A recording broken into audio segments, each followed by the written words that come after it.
Hey there, welcome. I wanted to talk about blueprint interfaces today. So I've got some information on my player that I want to pass to my lighting setup. I've got a specific BP for my lighting setup that has the clouds in there. And right now I've got it all set up. We fly up and we can see that the clouds are shifting. And for me, this is supposed to simulate like, oh, I'm actually going up and into the clouds. That feeling of moving through the space and going up higher. And then as we go down, the clouds shift back down. And it feels like we're moving further and further away from, higher up in the atmosphere and feeling cool and touching the clouds. So I'm using a blueprint interface to pass that information from one place, the player BP, to another place, my lighting BP. So let's go through that setup. First I'll show it and then we'll do it. So in the player BP, we have, let me see, where am I? We go to class settings and we have our implemented interfaces. So we have our BP base player interface. And then we come here and we see our two interface setups over here. So we'll create a new one for this tutorial, another ground distance one. We go to ground distance interface, so double click on that. And it's just this simple function. We are asking for information from our interface, and then our blueprint provides that information, whatever it is. It could be you're crouching or you're flying, or how fast you're moving, or how far you are away from the ground. And that's what this is. So this ground distance, just really quick, is just a little trace from where we are to the ground. And however far away we are, if we just make this a little smaller, we can see that the trace is at 72 right now when we're on the ground. If we jump up and jump down, we see the difference changing. So we get a little further from the ground and then we get closer to the ground. So we move up and get further, move down, get closer. That's all that's reading right there. It's a simple trace down and you hit the ground, and upon impact, you find the distance. So we're sending that information out into our function here for ground distance. So it's basically saying, hey, is anybody listening to me? I've got something I want to say, and what I'm saying is how far I am away from the ground. That's what the base player hero is saying. And then we come to our lighting BP and we say, hey, I'm listening. What are you saying? And who's saying it? So what's being said is the interface, who's saying it, so the player, and we get our ground distance. And then it's up to you on how to use it. So in our example, we have, we're mapping our range. So as we get further and further away from the ground, so I use the new variable here to say that we're 15,000 units away from the ground. And I put it in as a variable so I wouldn't have to update two places at once. So as we move further away from the ground, so we go from 0 to, actually that's probably a 72, as we just saw. So as we move further away from the ground, we say our lowest point is 72, our highest point will be 15,000. So at our lowest point, we're shooting out a value of 5 for our layer bottom altitude on our clouds. And we're shooting out at our highest point, 15,000, negative 0.5 for our layer bottom altitude. And then we're doing the same thing for our layer height here. So an 8 for our lowest value, we move that to, say, 20 and play. You can see the cloud shift maybe even more. We're going up again, and then we've hit our 15,000, then we come down. We can really see that change when we're moving faster. So how do we create all that? And it's actually quite simple, and I feel a little silly the fact that like it took me forever to understand this. So we're just going to right click in whatever folder you want to create it in. I've got an interfaces folder, and you can see I've already run through this. So let's run through this again. We're going to say up here, interface. We're going to say blueprint interface. We're going to call this BI tutorial number 2 interface. So we just come into here, and it's basically this empty thing. It's this function. So we can have this new function, and we're going to say add another new function. So tutorial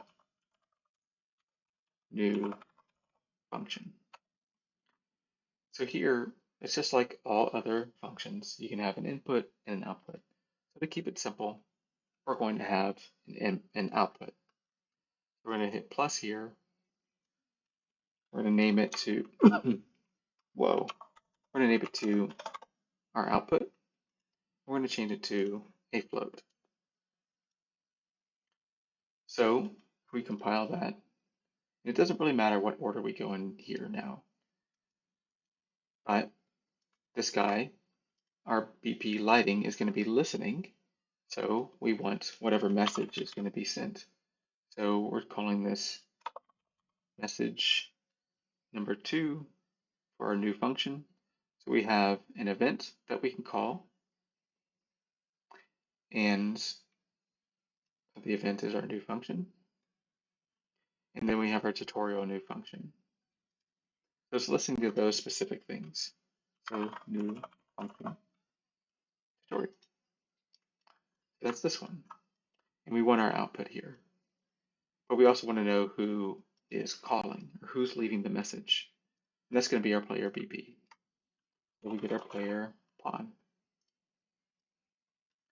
And this is what it's sending. This information can be anything, but we know in this instance it's going to be our ground distance. So therefore, we can map these ranges over here if we like. So we're just going to use this setup here, and we're going to change this setup here. So now we're getting the message, but we haven't sent it yet. So let's compile. Let's come back to our base player. We're going to come to our class settings.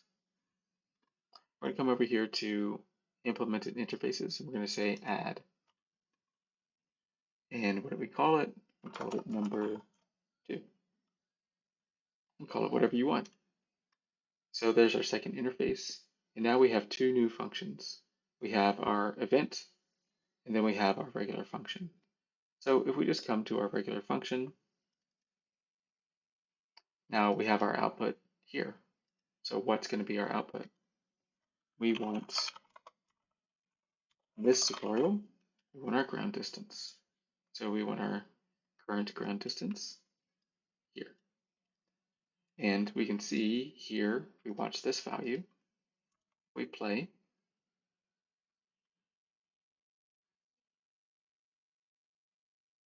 we can see that we're at a value of 72.4. And if we jump up, we see it changing. So now let's go to our global lighting. We see that we have our output. We watch this value here. Let's see what happens. Come here, we see 72.4. Come here, we see that value changing. So now we can come and fly back up because we already have our mapped range for our cloud parameters. We can see how as you go up, it feels like you're flying into the sky and into the clouds. And this is like casting, but I've heard that it's more performant. And I've always wanted to understand this relationship. So once you've created your interface, once you've created in here what values you want to pipe through,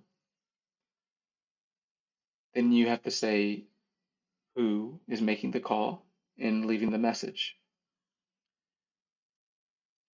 So we do that with our class settings. We add our interface. We go to our new functions here. We double click and we leave the message, essentially, what information is being left. And then on the other side, in our other BP, we are listening to that message. Hey, what did you say? Who said it? And what are you sending? And then we use that information however we see fit in our new BP that's receiving the message. So hopefully that helps you understand that simple relationship. One of the things that was always confusing to me is that in this blueprint, the one that wants to receive the message, I kept adding the interface here, and that is not necessary. You only add the interface to the blueprint that is going to send the message, and the blueprint that's receiving the message does not need to have the interface added. We're just looking for that information out here in the Unreal Ether. So tutorial, new function, and we're looking for the message here. There you are. So hopefully that helps you. I know it helped me. So mainly this video is for me, so I can go back and rewatch it and understand that relationship between uh, setting up a blueprint interface, who is leaving the message, and who is receiving the message, and what information is being piped through. All right, happy animating out there. Hopefully you can do something cool now with whatever information you want to send back and forth between your blueprints for that specific information in a more performant way, apparently, instead of casting. So good luck out there, happy animating, and enjoy that journey.